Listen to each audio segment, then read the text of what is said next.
I moved into the neighborhood last week.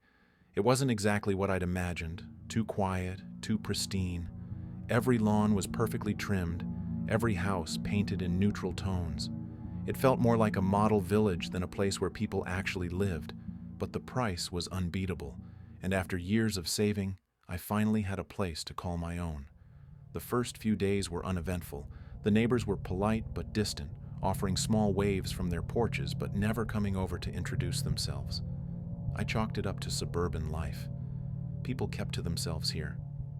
It wasn't until I decided to go for a run that I noticed something was off. I'd always been a runner, and the winding streets of the neighborhood seemed perfect for a morning jog. But when I mentioned it to the woman next door, Mrs. Calloway, a frail old thing who always seemed to be peering through her curtains, her expression changed. "You shouldn't run here," she said. Her voice was soft, almost pleading. "Why not?" I asked, half laughing. She didn't answer. She just shook her head and muttered something under her breath before closing the door. That night, I heard a knock at my door. When I opened it, no one was there, just an envelope on the ground, sealed with red wax. Inside was a list. The list was written in neat, precise handwriting. The paper smelled faintly of smoke, and the edges were slightly singed. At the top, in bold letters, were the words, "Rules for running in the neighborhood." Below that, the rules began. Never start your run before sunrise or after sunset. The streets belong to them during the dark hours. If you hear footsteps behind you, do not turn around. Do not stop. They only follow those who acknowledge them.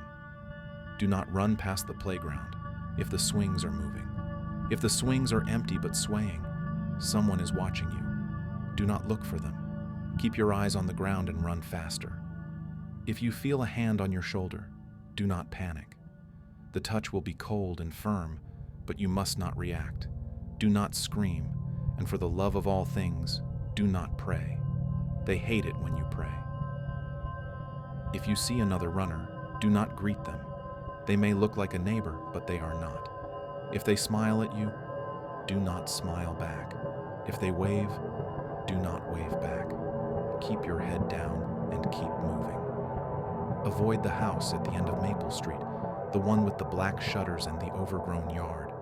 If you see the door open, do not approach. If you hear someone call your name from inside, do not respond. If you hear bells, stop running immediately. The bells are a warning. Close your eyes and cover your ears. Wait until the sound stops before continuing. If the bells get louder, it's already too late. Never run on foggy mornings. The fog is alive. You may see shapes moving within it, shapes that shouldn't exist.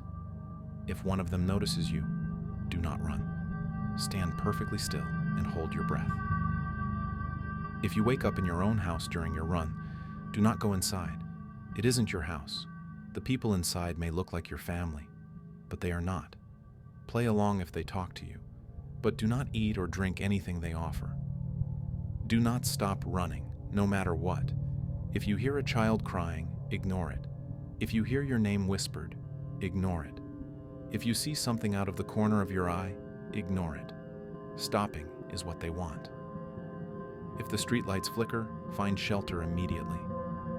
The flickering is a sign that they are near. Hide in the nearest house or behind a fence. Close your eyes and count to 30. When the lights stabilize, you may continue. Do not take shortcuts.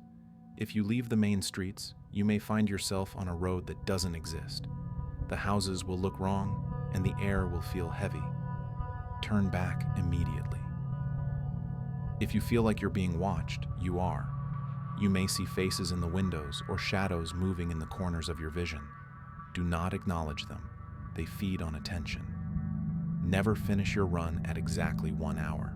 If you do, you will find the neighborhood has changed. The houses will be darker, the streets quieter. You may hear whispers in the wind, calling your name. If you hear someone running behind you, do not turn around. Their footsteps will sound heavy and wet, like bare feet slapping against the pavement. They will get closer and closer, but you must not stop or look back. If they pass you, keep your eyes on the ground. If you see their shadow stretch in front of you, you're already too late. Do not run past the house with the cracked windows. You'll know it by the faint sound of crying coming from inside. If you hear the crying grow louder, cover your ears and run faster. If you see a face staring at you from one of the cracks, don't blink. If you blink, they will follow you home.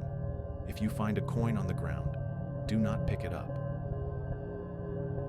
It's not yours. The moment you touch it, you'll feel a presence behind you. They will follow you for the rest of your run, whispering your name in a voice that sounds like your own. You cannot escape them, but you can avoid angering them further by ignoring the whispers. If you hear a door slam, stop running immediately. Look at the nearest house. If the door is open, do not approach it. Stand still and wait. You may see something step out, a tall figure, cloaked in shadow, with too many arms and too few eyes. Do not run until it looks away.